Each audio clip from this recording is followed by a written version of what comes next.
Noi am plecat din România în 1984, iar oficial, cum se făcea pe vremea aia, depuneai actele, a doua zi erai dat afară în servici, imediat.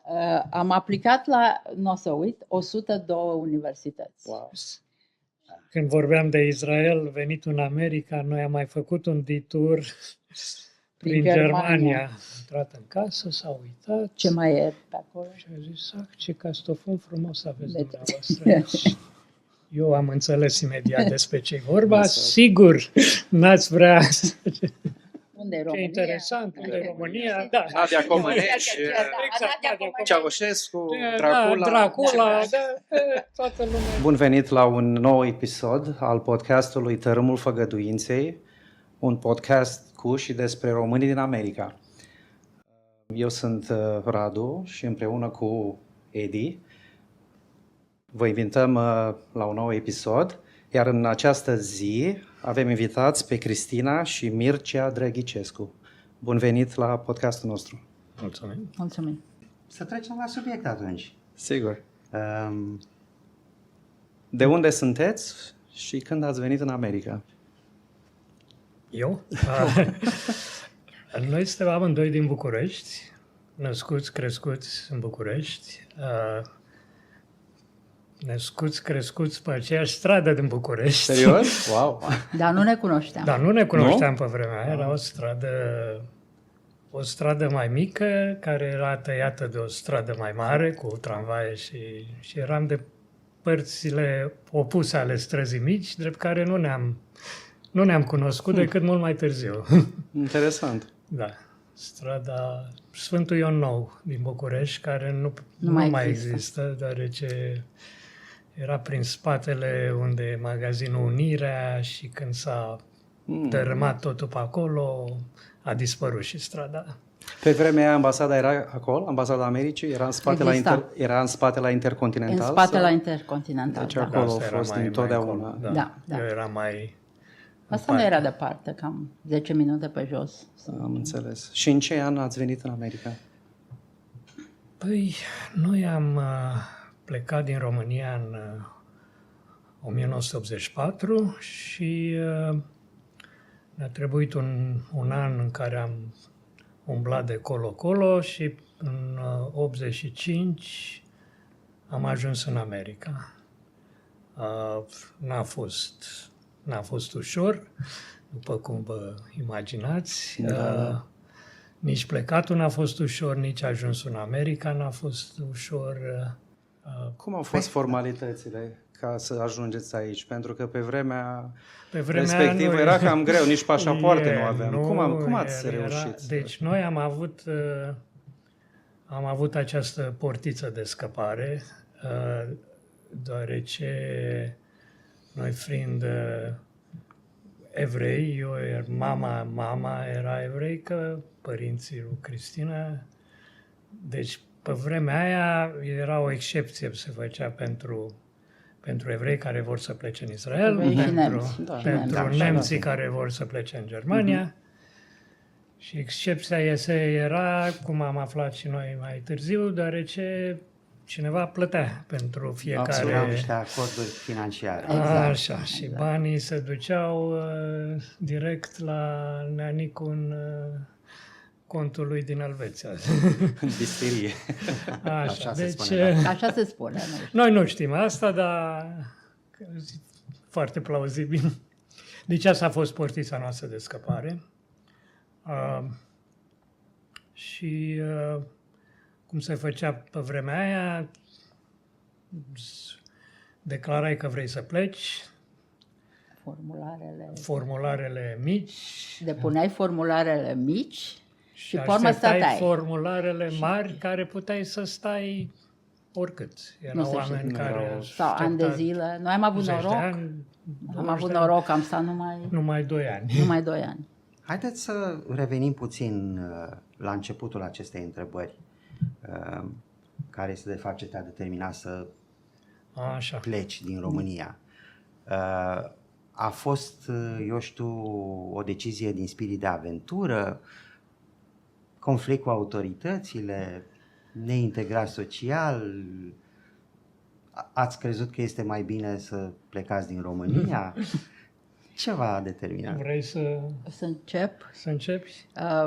Bănuiesc că generația noastră și cei mai în vârstă, toți care au trăit și au crescut pe vremea comunismului, sigur că toată lumea vrea să plece. Nu? Da, Economic, financiar, mai era noi tineri, terminam facultatea fără prea mult viitor. Da. Mâncare, na? Da, sigur, absolut. Căldură. Erau zile când nu aveam apă deloc. Nu mai vorbim de apă caldă. Eram tineri, nu cont. Ce nu mai aveam? Da, deci multe probleme. Și politic, aveam prieteni care au avut mici conflicte cu autoritățile. Eu nu mai știu, Mircea, am refuzat să... Eu am fost profesoară, cum am terminat facultatea, angajată ca profesoară la o școală foarte bună, școala germană din București. Deci aveam noroc față de colegii mei. În anul în care am terminat a apărut o nouă lege, că toți cei care terminau chestii legate de învățământ, matematică, limbi străine și așa mai departe, trebuiau să meargă la țară undeva, să ajute și să... Deci repartițiile se făceau, erau obligatorii, da? Deci, da. Și mergeai în satul X, undeva, cum erai repartizat în ori. Deci eu am avut noroc cu limba germană că am rămas în București, nimeni din generația mea n-a rămas în București. Deci ca tineri care terminasem facultatea, viitor aproape inexistent, să mă repet, mâncare, benzină, nu aveam mașină, așa că era mai simplu. Nu aveam mașină, deci nu aveam nevoie de benzină. Mai țineți minte cum era regula? Se circula cu Dacia, cu mașina o dată la 2 săptămâni. Da. Stai cum spuneau, cu soț și fără soț. Așa, cu soț și fără soț. În weekend, da. În weekend, da. Dar noi nu aveam problema asta, nu aveam mașină, nici speranță să... Părinții mei aveau un Trabant pe care l-au așteptat 10 ani. Părinții mei aveau un Fiat care l-au câștigat la cec. Serios? Da. Wow. Îți depuneai 5.000 de lei pe un carnet special de cec și se făcea o loterie și câțiva norocoși câștigau o mașină. Partea economică n-a fost partea principală din hotărârea noastră. Noi o duceam relativ bine cu restul populației. Părinții, comparați cu alții, da, părinții lucrau, aveam meserie bună, stăteam în București, deci noi nu vreau să zic că am plecat din cauza asta, că și nici nu visam, nu ne interesa mașina, casă, nimic, nu asta a fost ce ne-a determinat să plecăm. Pur și simplu era atmosfera de așa natură că nu vedeam nicio speranță, nu vedeam. Dacă am fi știut atunci că dacă mai așteptai 5 ani se cădea regimul și ar fi fost altfel, dar nimeni nu bănuia că așa ceva o să se întâmple. Deci nu din cauza. Noi amândoi am fost repartizați în București, ceea ce a fost mare chestie. Cristina cu norocul cu limba germană, eu fiind la informatică, erau mult mai multe poziții în București și dacă aveai note cât de cât mai bune, dar la matematică, unde a fost ea și unde era, de exemplu, sora mea, ele două au fost colege de an, sora mea a fost premiantă, șefă de promoție, da? Și tot a ajuns în Comuna Afumați, cel mai aproape da, de... serios? Așa era. Era obligatoriu 3 ani să stai Și unde a partizat. stat un an de zile, a făcut o depresie și după aia a renunțat. Și... Da. Și ați plecat din România, ați venit direct în America? Sau cum ați? Nu? Aici vrem să detaliați. Tu vrei să detaliezi? Unde începem? Cu formularele mici? Cu formularele mari? Nu, deci, da. Hai să vă ajut. Cum Da. a fost Ajută-ne. momentul în care ați decis să plecați? Cui i-ați spus? Cum au reacționat cei din jurul vostru? Cum a fost cu autoritățile? Foarte interesantă poveste. Începe. Vă rog. Cum era pe vremea aia.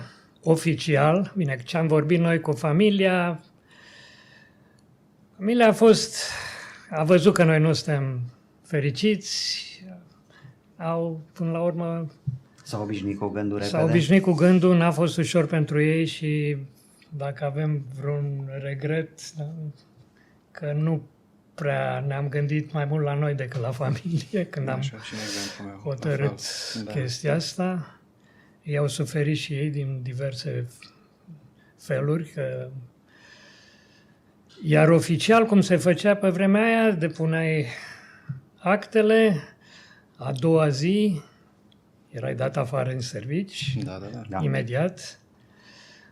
Da, S-a întâmplat la amândoi? la la fel? amândoi imediat, că asta era meserie bună, profesoară la școală, institut de cercetări, așa zis, mai ales acolo nu mișca nimeni, dar pe de altă parte legea era că nimeni nu poate să stea fără servicii.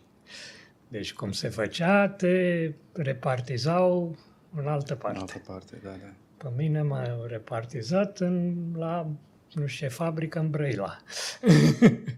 Dureros. Păi, repartizat-o la fabrica textilă Tricodava. din drumul Și mai Taberei. dureros. Nu pentru că locațiile au vreo problemă, dar Așa, pentru deci voi toată lumea trebuia să se distanța. ducă la muncă, nu puteai să... Nu puteai nu să muncești. stai. Da. Se chema parazitism social.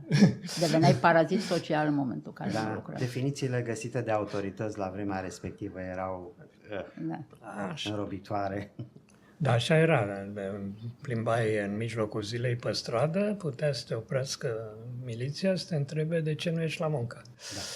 Așa Și era. repartizarea făcută, nu știați cât va dura treaba asta, nu? Nu știam, Deci, dar... Nu știam cât va dura. putea să fie luni Asta sau- putea să fie ani de zile. Ani A de fost zile, 2 da. ani, aproape Ok. 2 ani. A Dar, fost 2 ani că am avut noroc, dar Am noi nu avut- știam în momentul ăla cât da, o să... adică oamenii așteptau 5, 6, 7 ani. Și unii au așteptat Și 10 ani. și n-au reușit. Depinde și de conjunctura politică. Deci înțeles. când venea ceva de aici în America, niște bani spre... Niște bani, erau relațiile, relațiile, cum se da. mai dădea drumul la niște... Mai pleca un val. Când Iar se închid- strângea șurubul, nu mai pleca nimeni. Ce ați făcut în perioada asta, din momentul în care ați... O întrebare depus foarte actele? bună. Deci m-am dus la Brăila, conform repartiției, și ăia a uitat la mine și nu avem nevoie de tine, ce ai venit aici. Da, Și spune i-am tot. zis, bine, scriți aici că nu aveți nevoie de mine. Am luat hârtia aia și m-am întors apoi în București. Deci n-am stat în Brăila niciun moment.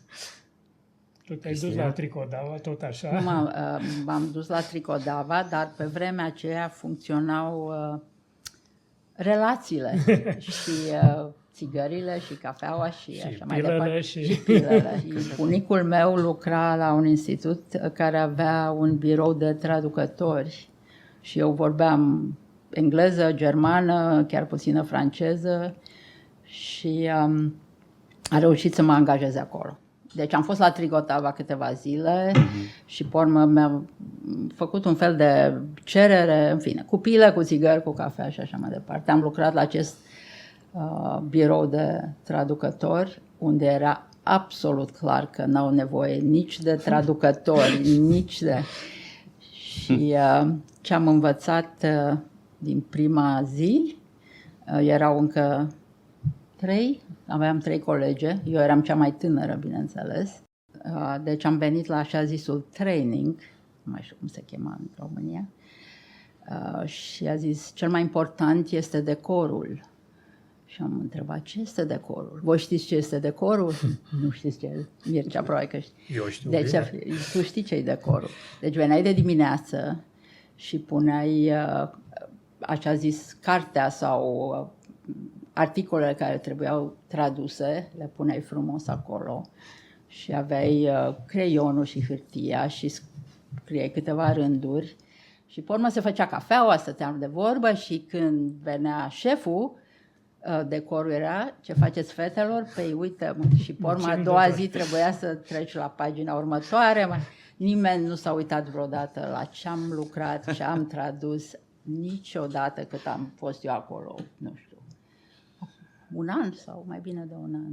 Deci decorul a fost educația mea în câmpia muncii. Și când ați primit răspunsul, cum a fost? Prin poștă sau v-au telefonat? Cum a fost procesul? Uite, cred că am fost chemați undeva. Am fost chemați, nu mai știu procesul. Deci când ne-a aprobat sau plecat. Înainte. Da, când v-au spus puteți să plecați, v-ați făcut pașapoarte. Ne-a venit, ne-a venit ceva. Ne-a venit, făceai, aprobare ca să depui formularele mari. Am înțeles. Și formularele mari erau pre-pașaport, unde ce proprietăți, tot ce ai declarat, trebuia să ai o hârtie că nu mai ai niciun fel de proprietate. Dacă ai apartament... Niciun fel de datorie. Niciun fel de datorie, hârtie de la electricitate. Da. Plătit tot. Trebuia o hârtie ștampilată pentru fiecare din printre fiecare rubrică din acest formular. Deci a durat câteva luni bune până am obținut. Și nu v-au luat autoritățile la întrebări? Asta a fost. Aia la început. La început, când am fost dați afară. Se face o ședință. Securitatea sau cine era? Nu, asta... Eu lucram în învățământ și am fost la... Asta nu mai știu ce partid din fiecare... Da. Comitetul de partid de acolo care ceva te face o ședință în care te fac cu ou și cu oțet și...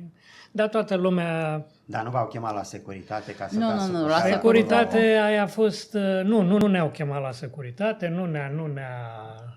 nu ne-au arestat, nu ne-au bătut, dar am avut contact cu securitatea. Am avut tangențial așa. Că noi stăteam în București, părinții mei au cumpărat un garsonier, garsonieră, era tot apartamentul cât mărimea camerei acestea, fără... Puțin mai mic. Fără... Mai mic? Da, cu o baie foarte mică, fără bucătărie, fără nimic, dar era în centrul Bucureștiului, în spatele, foarte aproape de Piața Palatului. Deci cum ne-am mutat acolo, a venit doi tovarăși să ne întrebe ce-i cu noi, cine suntem și ca să fie sigur că... Bine, asta înainte. Și când am plecat, au venit iarăși să ne evalueze casa, că ei... Când pleci trebuie să nu mai ai nimic. Practic preluau tot ce aveați. Preluau, dar oficial nu, ei îți cumpărau. Nu ți-o confiscau. Nu era confiscată, era cumpărată. Dar era cumpărat obligatoriu. O cumpărat obligatoriu, cu câteva mii de lei pe casă pe care... Asta vreau să vă întreb, valoarea era... Valoarea era de 100 de ori mai mult, dar ei îți dădeau ceva. Peste 100 de mii de lei și ei veneau să-ți o evalueze și veneau... 12-13 mii de lei. Minte, cam 10% din valoare. Țin minte cum au venit, cum au intrat în casă, s-au uitat. Ce mai e pe acolo? Și au zis, ce castofon frumos aveți dumneavoastră. Eu am înțeles imediat despre ce-i vorba. Sigur, n-ați vrea...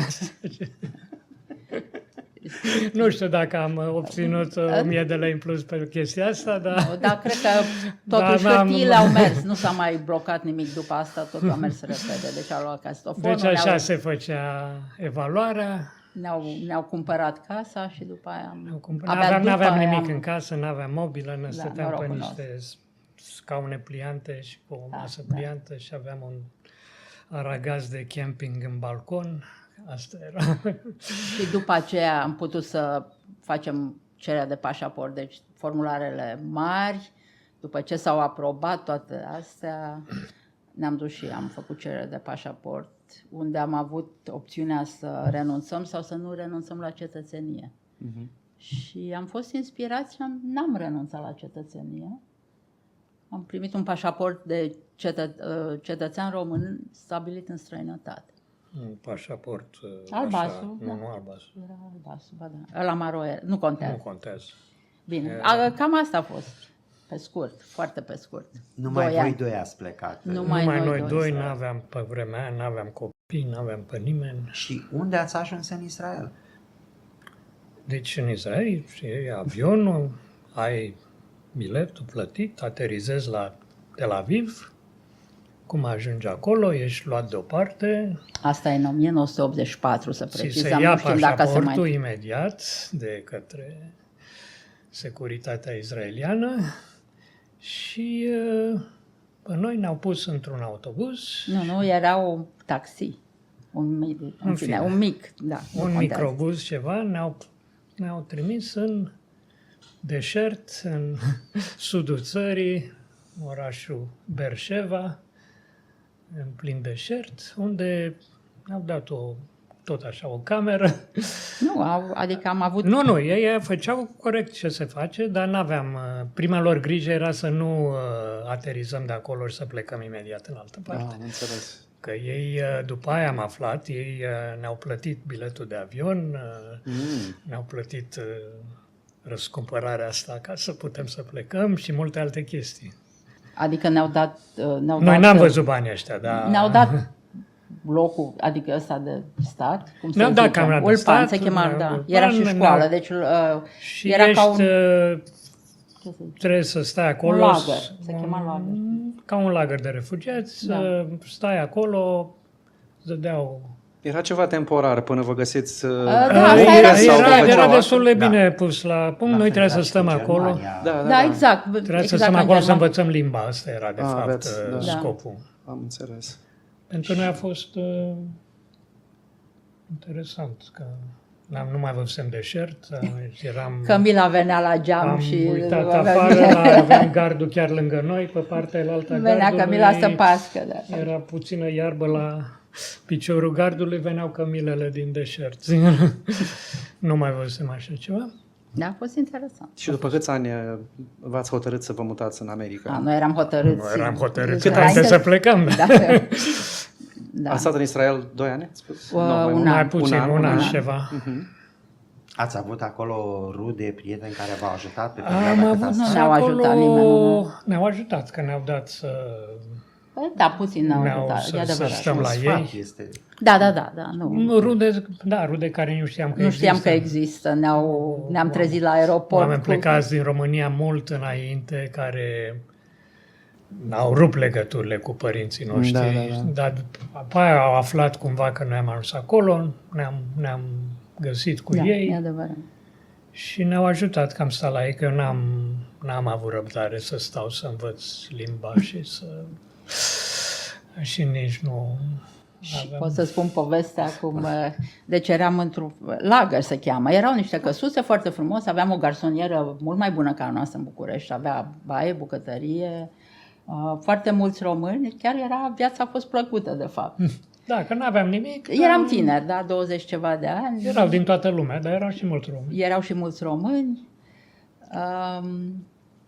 Deci, oarecum plăcut. Dar Mircea n-a avut răbdare să învățe limba. N-a fost ușor. Și el fiind cu calculatoare, deci avea experiență cu așa, a zis, gata, am caut de lucru în engleză. A luat ziarul, era o ediție engleză. Nu, era o ediție, ziarul nu era în engleză. Nu era în engleză? Dar la anunțuri de servici, din când în când era Erau unul și scris în engleză. Mai Eu la ales ăla pentru mă uitam, software, da. pentru programatori, Pentru normal. programare, da. Și avea un număr de telefon. Bun. E asta, cu dăm telefonul am vrut să spun. Cum dai telefon? La tot lagărul ăsta era un telefon public, la poartă. Cu Te fise, duceai cu fise. Și pom fisele de fise. telefon erau speciale, nu erau cu monezi normale, Erau monezi de circulație. Nu, erau niște niște- fise speciale numai pentru telefon. Dar fiind inflația așa de mare, În vremea aia am ajuns noi în anul când inflația era lumea 1000, cumpăra fise de 1000%. telefon, fiindcă banii își pierdeau valoarea, dar fisa era tot fisă de De telefon. Erau... Și lumea își ținea Mulți- bani în fisă. Sau- Interesant, n-am știut. Deci mă duceam cu fisa de telefon și puneam. Vorbi engleză. Bun. Și Așa. m-am găsit de lucru. Da. M-am mutat înapoi la Tel Aviv. Sta la niște rude, m-au lăsat să stau la ei. Și mă duceam la lucru. Și nu numai era o slujbă bună în sensul că era plătită în dolari, nu în moneda asta unde moneda Shekel, lor, shekel, shekel, da. care Shekel. se schimbau prețurile de 2 ori pe dimineață zi, până seara. dimineața și seara. Ziceai, inflație galopantă. Mare, da. După aia ei au reușit să o oprească, dar anul ăla cât am fost noi acolo... Ne-am prins maximum de inflație.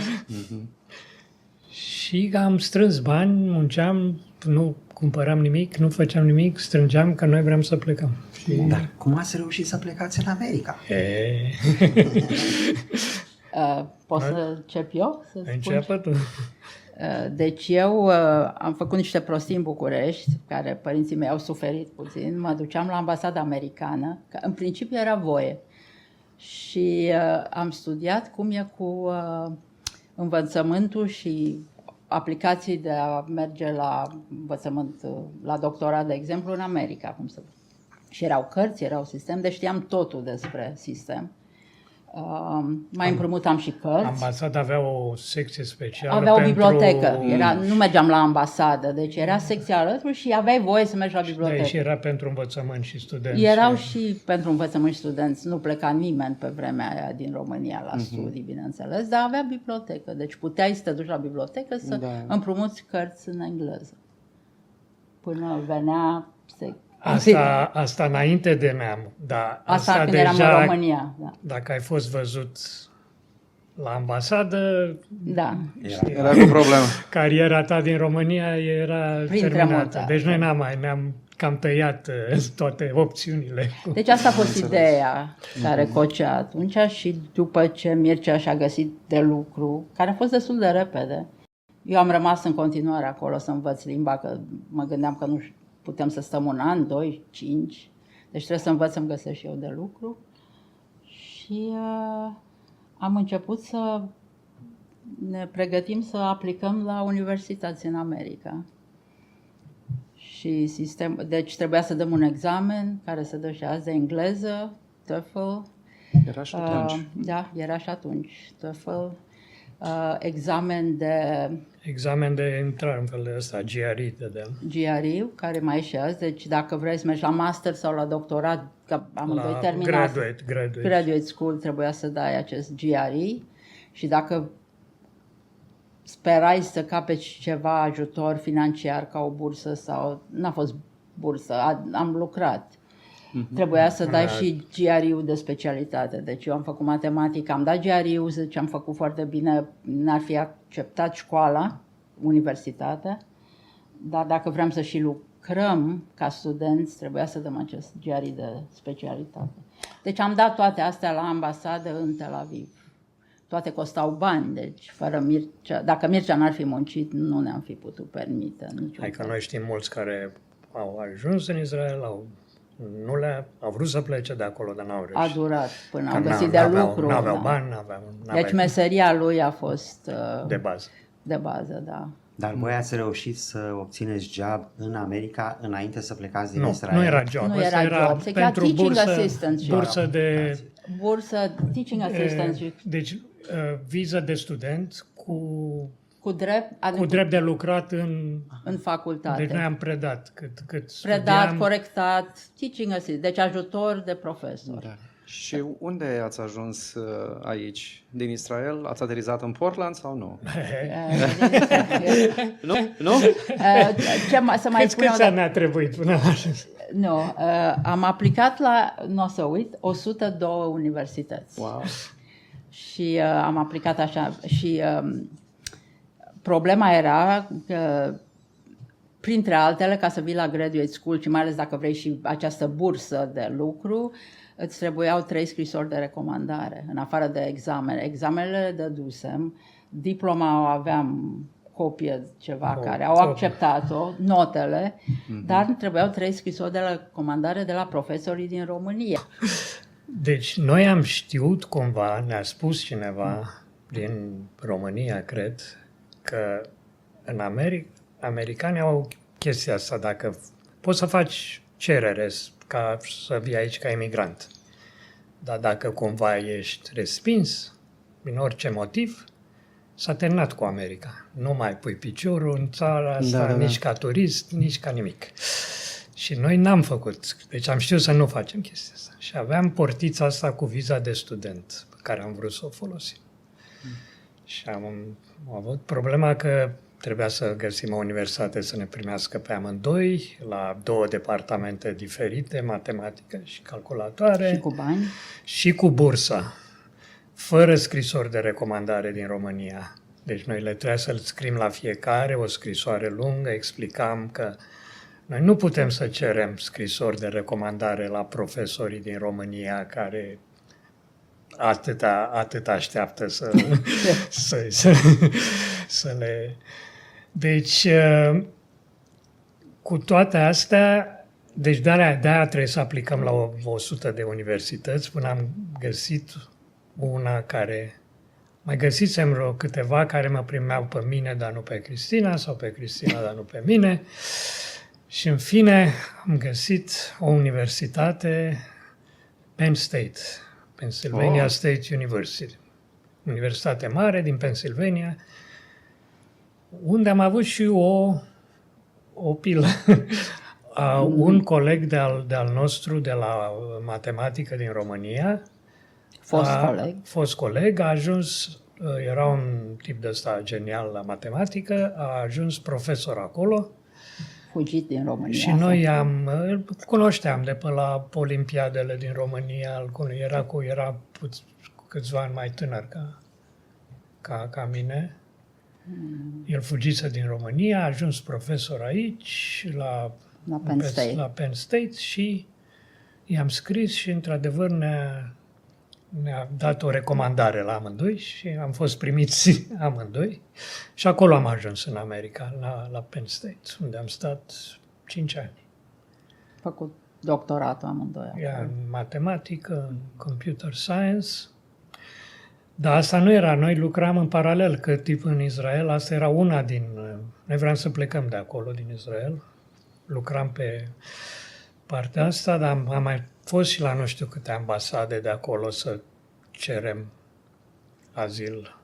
Deci asta în timp ce așteptam răspunsul ca studenți, că am aplicat, cum e și acum. Am aplicat în toamnă și până în primăvară, nu știam, ne primește, ne dau bani, fără bani n-aveam cum să plecăm. Da. Deci între timp lucram, deci cum am descoperit și noi că când ești în România și asculți Europa Liberă și ești puțin spălat pe creier, crezi că lumea liberă te așteaptă cu brațele deschise și după ce ai plecat din România, toată lumea... Mă bucur că ai atins subiectul acesta. Așa. Pentru că am o întrebare. Toată lumea abia așteaptă să te... Am descoperit că nu e chiar așa și nu toată lumea abia așteaptă să te primească. Normal. Deci, am fost la diverse ambasade, inclusiv Canada, inclusiv altele, unde n-am reușit să... Dar între timp ne-a reușit chestia cu bursa și cu universitatea. Deci am avut și acum, asta a fost modul de... Acum tot ce trebuia să facem e să plecăm din Israel, care israelienii aveau chestia asta. Ei când vii, îți plătesc biletul de avion, îți dau școala, lagărul. A fost foarte bine. Da, deci de plecat din Israel imediat nu e ușor. Nu era ușor. În primul rând că eu trebuia să mă fi dus la armată. Deci aveam atunci 30 de ani, dar făcusem armata în România, dar israelții alte reguli, te ia și la 50 de ani la armată. Deci, altfel, în fine. În orice caz, pe mine m-ar fi luat la armată, deci îmi trebuia o aprobare specială, că mă duc la studii și după ce termin studiile mă întorc la armată, deci alte... În fine, am obținut... Erați deja cetățeni israelieni? Cetățean israelian devii imediat. Automat, nu te Automat. întreabă. În momentul în care ați Ce pus poți piciorul. face însă, ceea ce am aflat mult mai târziu, în primele 3 luni, pe vremea aia, nu știu care sunt regulile azi, puteai să renunți la cetățenie. Și atunci se simplificau mult. Adică Dar se noi spune- n-am știut chestia asta. Dar am avut niște rude, care sora lui Mircea, și pe cărora le-am spus că au opțiunea asta. Noi nu știam. Noi n-am. Deci nu numai că nu poți să o primești imediat, dar o ai pe viață. Nu poți Nu să mai poți renunți. să renunți. Zău. Da. Cum am plecat de acolo, a trebuit să, dacă stai acolo, toate datoriile față de statul israelian sunt iertate, eventual, până la urmă. Nu-ți mai cer bani înapoi pentru... Da. Dar dacă pleci imediat, Au pretenție să vor să... Da, normal. Și Foarte noi, normal. Da, nu e normal. foarte corect, foarte corect. Eu am muncit un an, am strâns bani, inflația e, cum vă spuneam, Mare. bani în milioanele. Țin minte că ne-am dus la bancă cu un geamantan plin cu cash, Era și cu un rucsac și cu o plasă. milioane de... Milioane. Deci, Wow. Fiindcă banul nu avea valoare. Și ne-am plătit datoriile, am obținut o hârtie, am obținut altă hârtie de la armată și cu chestia asta, ne-am plătit și biletul de avion să plecăm de acolo. Cu chestia asta am reușit să plecăm după, ceea ce a fost un record oarecum. se pare că Noi am nu bătut știm recordul, că- dar datorită faptului că Datorită Mircea că- a lucrat. Asta a fost, ca să plătim datorii. Și ați ajuns în America. Aici, după cât timp v-ați luat cetățenia? Cât a durat? Poți să spun eu? spune Eu am fost.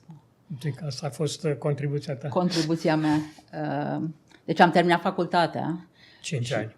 5 ani. Aveam cu viză de student. Eram cu viza de student, dar viza, cred că și acum, sau până nu de mult, viza de student îți dădea dreptul de lucru 1 an de zile. După ce terminai. După ce terminai, aveai dreptul, se chema practical training, sau era o formulă care era o viză de lucru pentru 1 an pentru cei care au terminat studiile. Deci am avut drept de lucru 1 an și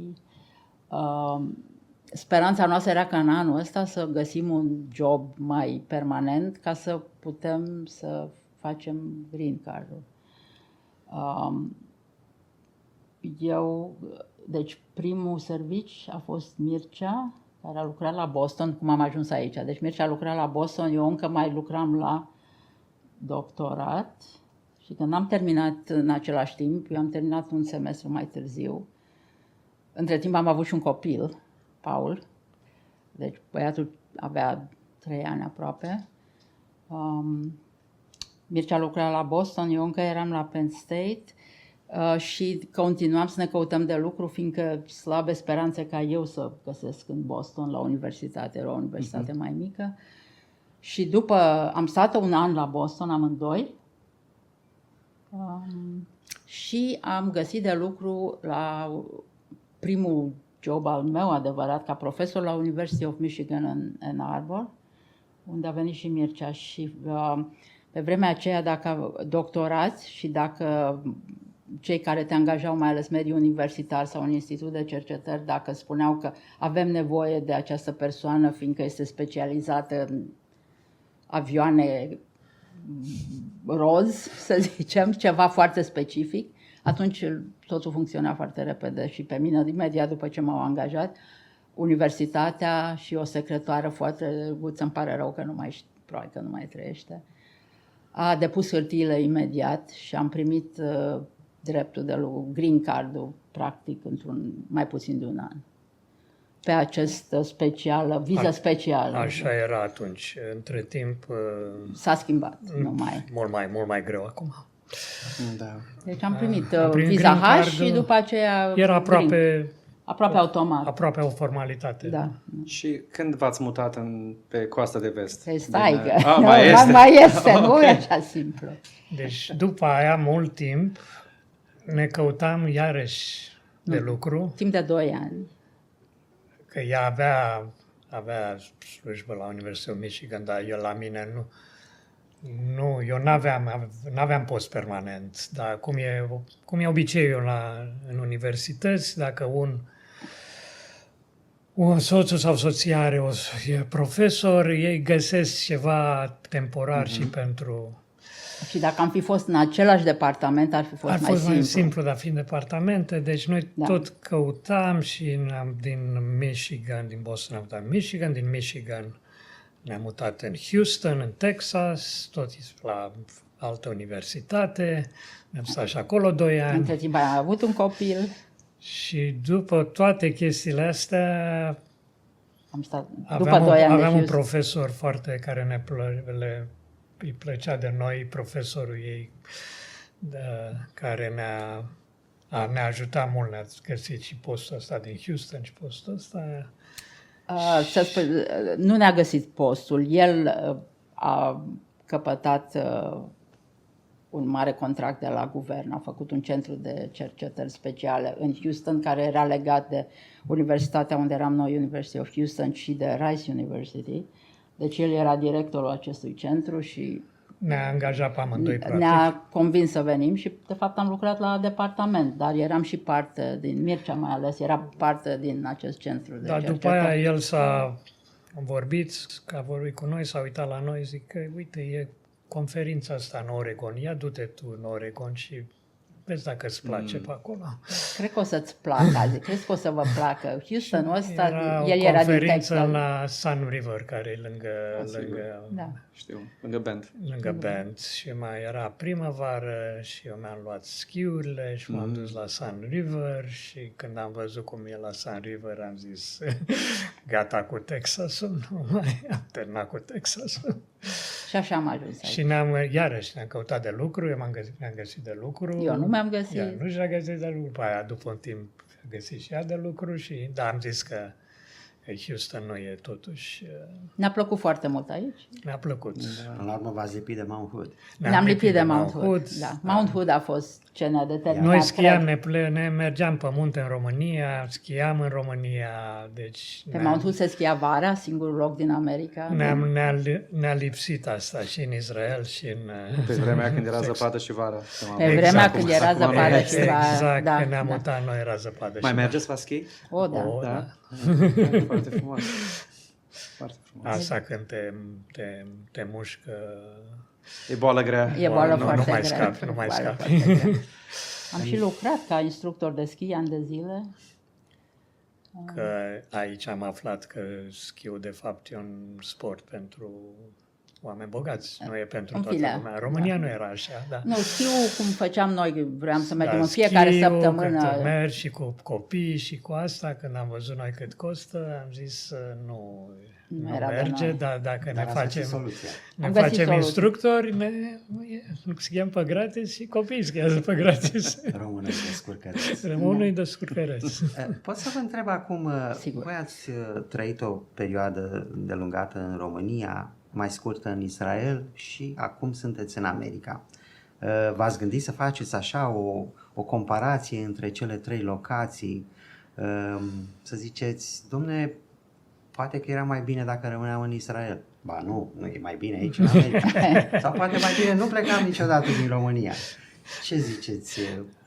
Cum vă simțiți sufletul?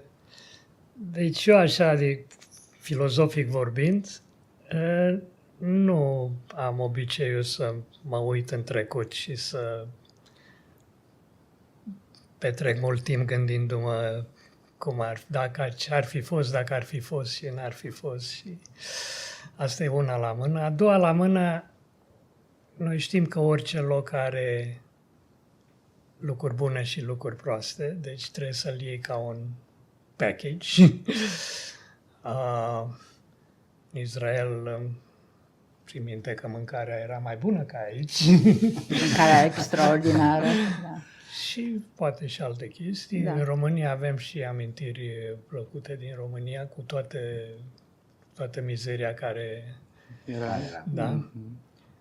Dar încă avem, ca toată lumea, mai mergem, mai călătorim, ne mai uităm în jur. Uite ce loc frumos am fi putut să trăim aici. Dar ne dăm seama că una e să fii turist și să te duci și să vezi ce frumos e și alta e să trăiești acolo. Ați mai fost în România în ultima vreme? Am fost, când a fost ultima oară? Am fost anul trecut. Da, exact. Fost anul trecut. Nu prea mai avem... Nu mai avem familie. Nu mai avem familie, avem niște prieteni buni, dar am fost în România. Aș vrea să vă întreb care ar fi 3 lucruri de care vă e dor de România? Începi tu? Încep eu? Începe tu. Încep eu? N-am suferit de dor, fiindcă am plecat în vremuri grele, numai ca să spun că... Și a fost o perioadă foarte grea, dar odată ce ne-am obișnuit cu America și chiar mediul universitar a fost foarte plăcut. Deci n-am suferit la început, eram și mult mai tineri, dar sunt acum când ne ducem înapoi, bineînțeles că mâncarea. Mie îmi place să gătesc, deci mâncarea, oamenii, adică prietenii pe care ne-am dus să vedem când s-a putut. Și oful nostru cu munții. Da. Am fost acolo, ne-am dus la munte. Nu, a fost, de exemplu... Alte 3 sau Mircea? Nu, așa să adaug. O completare, da. Completez. Era un... Deci, în România, cum eram tineri, adevărat, nimeni n-avea mai nimic, toată lumea suferea aceleași... Era un fel de camaraderie, așa, între... Care aici e greu de... Aici fiecare, oarecum, își vede de treaba lui, își vede de... Acolo erau parcă relațiile mai... Altfel. Și din cauza suferinței tuturor comune, care te duce mai aproape. Deci era o atmosferă, da. Dar ne dăm seama că asta nu e ceva care, probabil că nici nu mai există acum, că în România nu mai e așa... Și să completăm, adică ne-am adus părinții, sora lui Mircea, eu n-am fraților, dar sora lui Mircea a venit după noi, deci după noi, toată lumea a venit după noi. După noi, trași de noi, convinși de noi, oarecum, convinși. Și ajutați de către voi. Și puțin ajutați. Noi, după aia părinții mei au venit.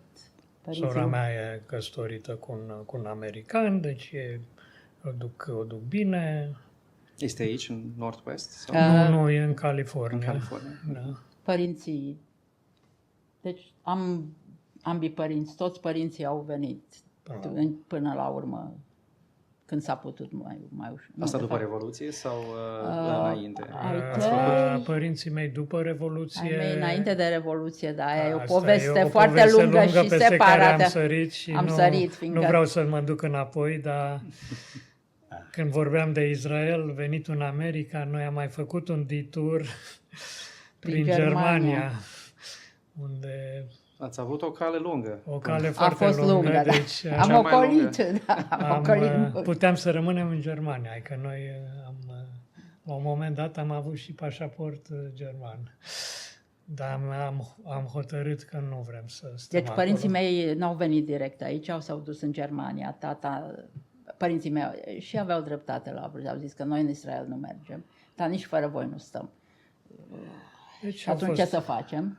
Și am găsit o cale, precum ziceam, și noi am ocolit, am trecut prin Germania, am reușit să-i ajutăm Am reușit să obțină, ea a reușit să obțină viză pentru părinții mei.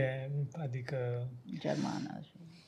Deci ai mei au trăit în Germania și după aia s-au mutat și copiii erau mici. Acum sunt. Am avut familie aici. cam tot timpul, Acum nu mai e nimeni în viață. Da. din părinți. Acum, discutând despre familie, o să vă întreb ce spun copiii voștri despre România. Despre toate povestea asta. Povestea voastră e foarte clară, eu o știu, dar ce zic ei despre România?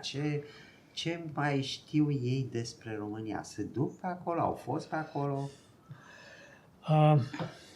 Au fost de câteva ori. Nu pot să zic că băiatul mai mare, care a fost un elev bun și a învățat să scrie, să citească foarte, foarte de tânăr. El a aprins românește numai Și cred că dacă se auzindu-ne, chinuie acum vorbește. Adică auzindu-ne pe Da, noi da, da. vorbind în casă. și a cu aprins părinții, au vorbit cu părinții Au tăi, vorbit cu părinții. cu bunicii. Da. Dar de câte ori au fost, le-a plăcut. Adică i-am... Da. Câte ori a fost la... Și le-a rămas. Deci, noi, v-am zis, am trecut prin Germania, noi între timp nu mai suntem cetățeni germani, pentru că când am devenit cetățeni americani, Ne-au luat cetățenia. ne-au luat cetățenia Așa era germană. atunci. Așa era atunci, dar copiii noștri s-au născut Când noi eram cetățeni germani. și au moștenit cetățenia germană. Fiindcă noi pe vremea... Wow! Da, wow. Wow! Și Au moștenit toate cetățeniile, de fapt. au moștenit toate, și aia izraeliană, Câte și aia israeliană? Nu? Aia de română, care n-am germană, scăpat. română și americană americană. Și română, la care n-am renunțat niciodată, fiindcă N-am renunțat la cetățenia română, în primul rând, că era foarte scump să renunți la pe cetățenia. vremea, când eram noi studenți. Era $1000 și Da. am zis nu. Nu. Drept care noi n-am renunțat. După aia n-a mai fost motiv să renunțăm. Deci, înainte de Revoluție, poate ar fi fost mai bine să renunțăm, dar după aia n-a mai fost niciun motiv. Deci copiii acum au profitat de cetățenia germană și băiatul mai mic a fost la școală, La universitate. la universitate, nu? În Anglia, care pe vremea aceea era încă în comunitatea europeană, deci cu pașaportul german a putut să se ducă la școală acolo. Interesant. Iar băiatul mare e acum în Germania, unde și-a găsit de lucru și de curând. Da. Și deocamdată s-a mutat acolo. Și o să meargă și în România, adică cred că o să meargă mai des. Da, e aproape. Acolo, Aproape, de acolo da. e mai ușor. Dar vorbind de trecut, dacă Da. ar fi să vă întoarceți în timp, când ați Da. venit în America, care ar fi un lucru care l-ați schimba? Nu știu. Și asta e o întrebare grea. Noi n-am, E foarte grea. Dacă mă stau și mă gândesc la trecut, am făcut tot ce am putut cu ce aveam și ce știam. Cred că am făcut tot ce se putea face. Evident, dacă te uiți acum în urmă, poate dacă am fi știut, fi făcut puțin altfel, dar n-am știut și n-am... Da. Deci, Ați eu luat zic decizia că cea mai bună decizia la cea mai momentul bună cu exact. ce Da. informații aveam și Na, ce... nu cred că avem regrete. Adică- N-am regrete. Și motivul principal este că acești primii 5 ani de America au fost în mediul ăsta universitar, Mhm. unde nu erau numai americani, ba dimpotrivă, mai ales matematică și computer science. Erau din toată lumea studenți. Foarte plăcut. Deci noi n-am avut experiența tipică a emigrantului, cum cunosc și eu. Oameni au aterizat în New York, la aeroport, ieși pe ușa afară, iată strada. Good luck. Da. Ați avut un pic... Noi am Am avut puțin, da, O altfel de... altfel de de experiență. experiență, da, Și din motivul ăsta nici n-am... Alt motiv e că noi când am plecat clar cu gândul că nu există cale de întoarcere. Deci nu ne-am... Dacă stai și te second guess și te uiți în urmă, n-ar fost mai bine? Nu e bine. Trebuie să te uiți înainte, să fii fixat pe viitor, că numai așa reușești. Corect. Că acolo era rupt.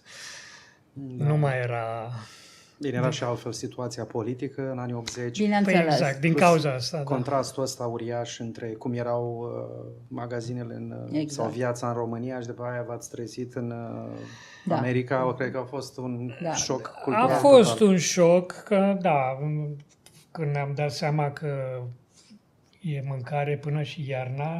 Și nu trebuie să a facem fost conserve. Un șoc, că noi deja eram disperați că vine iarna și nu o să avem ce mânca și ceream de la soacră mea, ceream rețete de conserve ca să avem pentru iarnă. Cum se face zacuscă? Ce mâncăm la iarnă? Da, zacuscă. După aia ne-am dat seama că ăștia magazinele sunt deschise și iarna. Ce concept! Nu că sunt deschise, dacă se găsesc da, magazinele erau și în București, erau goale și... Pe vremea aia, da. Am o întrebare pentru voi. Ce anume v-a plăcut în societatea americană? Ce anume v-ați însușit? V-a plăcut? Folosiți? Ați admirat? Ne-au plăcut multe lucruri, de-aia am și venit aici. Ne-a plăcut faptul că lumea e, faptul că ai atâtea posibilități. Dacă muncești, te ții de treabă, ai posibilități, faptul că ai perspective. Nu se bazează totul pe pile, relații sau mai știu ce și societate deschisă, oameni mi s-a părut nouă deschiși față de imigranți ca noi. Da. Ceea ce a fost unul din motive pentru care am preferat am vrut să venim în America și nu să nu rămânem în Germania, de exemplu, unde să fii emigrant din România nu era, nu știm acum. Nu e nici acum. Aici, de unde ești, din România, unde e ce România? Interesant, unde e România, da. Nadia Comăneci, Nadia Ceaușescu, Dracula. Dracula, toată lumea e de undeva, ceea ce ne-a plăcut foarte mult. Nu pot să zic că toată America e așa, dar noi pe unde ne-am mutat noi, din oraș mare în oraș mare, mai ales când am venit pe coasta de vest, care, într-adevăr, aproape oricine e din altă parte. La Boston nu era chiar așa. Cam frig acolo, la Boston. Nu de frică, nu avem probleme cu frigul, dar... Da? Nu, oameni drăguți, dar din când în când dai de oameni care o să-ți spună că ei au venit pe Mayflower, familia lor și toată familia a fost la Harvard. Și ei continuă să fie drăguți cu tine, dar simți că e... Atmosfera e alta, e greu de explicat. Păi când aici e... fiind... mult mai potrivită pentru stilul vostru de viață. Mult mai potrivită pentru oameni care vin din altă parte. Da. Și asta e una din altă chestie care ți-ați place să fii... Conceptul ăsta abstract de libertate e bun. De exemplu, eu țin minte, după un an de stat în America, a trebuit să mergem înapoi în Germania să facem niște hârtii și ne întrebau, dar ați fost la poliție să declarați unde stați și unde o să locuiți? Și noi dar de ce să mergem la poliție? De ce să declarăm unde stăm? Idei de-astea americane care când vii din România nu le ai. Mai avem o întrebare. Este ultima de pe lista noastră și sună în felul următor. Este America tărâmul făgăduinței pentru voi? Asta e grea. Pentru toți e greu să răspundem. Foarte greu. A fost pentru noi. Sigur a fost. Și uitându-ne înapoi, cum zice și Mircea, nu avem niciun regret și cred că ne-a fost foarte greu și trebuie să recunoaștem că sistemul ne-a ajutat. Deci am venit ca studenți, fără familie, fără niciun ban, am lucrat, am crescut 2 copii fără ajutoare. V-ați împlinit visele cumva. Și Am n-am împlinit avut visele. n-am visuri avut- să devenim bogați, Da, cât să fie o viață liniștită.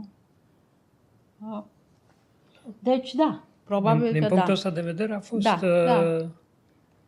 Adică, din păcate, noi simțim că lucrurile s-au schimbat, mai ales, după cum am spus, că băiatul nostru cel mare, care este și el inginer, software engineer, deci, în mod normal, și a lucrat în diverse joburi și a mers foarte bine și am avut discuții serioase cu el și cu soția lui, că pentru ei America nu mai este tărâmul făgăduinței și Au găsit o oportunitate în altă parte da, și se da. potrivește mai bine pentru ei.